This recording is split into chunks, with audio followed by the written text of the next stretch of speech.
आप श्री शिव महापुराण की द्वितीय रुद्र संहिता के प्रथम सृष्टि खंड का श्रवण कर रहे हैं। 10वां अध्याय। कथा का नाम है श्रीहरि को सृष्टि की रक्षा का भार एवं भोग मोक्ष दान का अधिकार देकर भगवान शिव का अंतर्धान होना।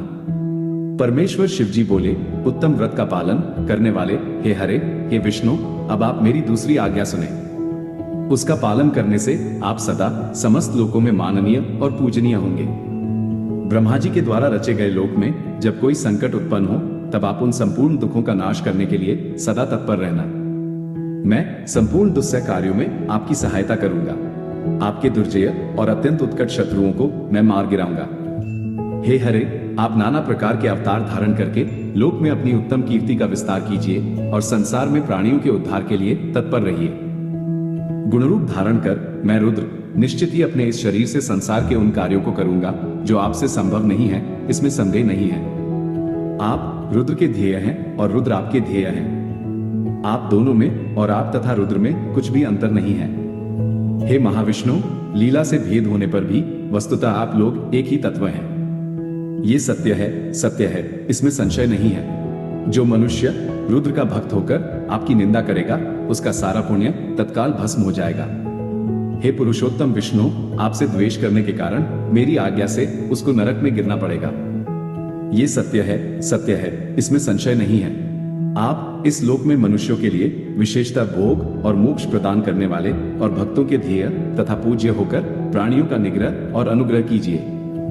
ऐसा कहकर भगवान शिव ने मेरा हाथ पकड़ लिया और श्री विष्णु को सौंपकर उनसे कहा, आप संकट के समय सदा इनकी सहायता करते रहें। सबके अध्यक्ष होकर आप सभी को भक्ति और मुक्ति प्रदान करें तथा सर्वदा समस्त कामनाओं के साधक एवं सर्वश्रेष्ठ बने रहें। हे हरे, यह मेरी आज्ञा है कि आप सबके प्राण स्वरूप होइए और संकट काल आने पर निश्चय ही मेरे शरीर रूप उस रुद्र का भजन कीजिए। जो आपकी शरण में आ गया वो निश्चय ही मेरी शरण में आ गया। जो मुझ में और आप में अंतर समझता है वो अवश्य ही नरक में गिरता है। अब आप तीनों देवताओं के आयुबल को विशेष रूप से सुनिए।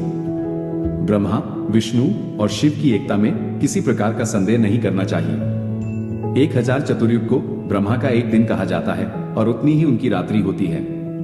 इस प्रकार क्रम से ये ब्रह्मा के एक दिन और एक रात्रि का परिमाण है। इस प्रकार के 30 दिनों का एक मास और 12 मासों का एक वर्ष होता है। 100 वर्ष के परिमाण को ब्रह्मा की आयु कहा गया है। ब्रह्मा के एक वर्ष के बराबर विष्णु का एक दिन कहा जाता है। वे विष्णु भी अपने 100 वर्ष के प्रमाण तक जीवित रहते हैं। विष्णु के एक वर्ष के बराबर रुद्र का एक दिन होता है।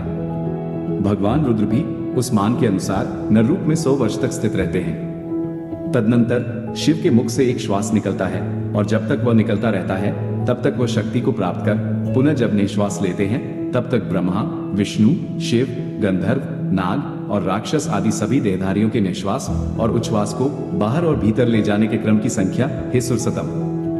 दिन रात में मिलाकर 21,000 का 100 गुना एवं 600 अर्थात 21,600,000 कही गई है। 6 उच्छ्वास और 6 निश्वास का एक पल होता है।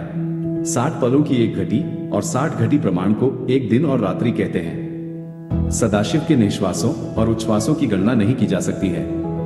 अतः शिव जी सदैव प्रबुद्ध और अक्षय हैं। मेरी आज्ञा से तुम्हें अपने विविध गुणों के द्वारा सृष्टि के इस प्रकार होने वाले कार्यों की रक्षा करनी चाहिए। ब्रह्मा जी बोले, हे देवर्षे, भगवान शिव का यह वचन सुनकर सबको वश में करने वाले भगवान विष्णु मेरे साथ विश्वनाथ को प्रणाम करके मन स्वर में उनसे कहने लगे। विष्णु जी बोले, हे शंकर, हे करुणा सिंधो, हे जगतपते, मेरी यह बात सुनिए। मैं आपकी आज्ञा के अधीन रहकर ये सब कुछ करूंगा। आप ही मेरे सदा ध्येय होंगे, इसमें अन्यथा नहीं है। मैंने पूर्व काल में भी आपसे समस्त सामर्थ्य प्राप्त किया था।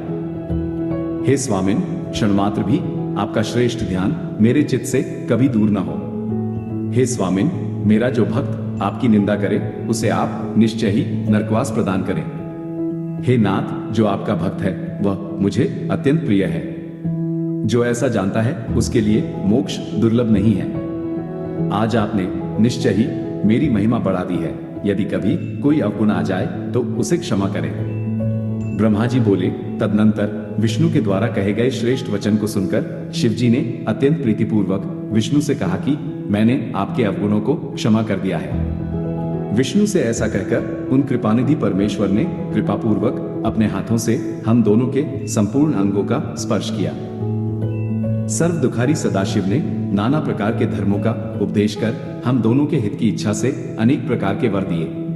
इसके बाद भक्तवत्सल भगवान शंभु कृपापूर्वक हमारी ओर देखकर हम दोनों के देखते देखते शीघ्र वहीं अंतर्धान हो गए। तभी से इस लोक में लिंग पूजा का विधान प्रचलित हुआ है। लिंग में प्रतिष्ठित भगवान शिव भोग और मोक्ष देने वाले हैं। शिवलिंग की वेदी महादेवी का स्वरूप है और लिंग साक्षात महेश्वर है। लयकारक होने के कारण ही इसे लिंग कहा गया है। इसी में संपूर्ण जगत स्थित रहता है।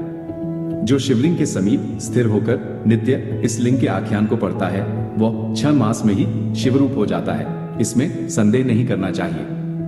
हे महामुने, जो शिवलिंग के समीप कोई भी कार्य करता है उसके पुण्यफल का वर्णन करने में मैं समर्थ नहीं हूं। इस प्रकार श्री शिव महापुराण के अंतर्गत द्वितीय रुद्र संहिता के प्रथम खंड में सृष्टि उपाख्यान में परम शिव तत्व वर्णन नामक 10वां अध्याय पूर्ण हुआ।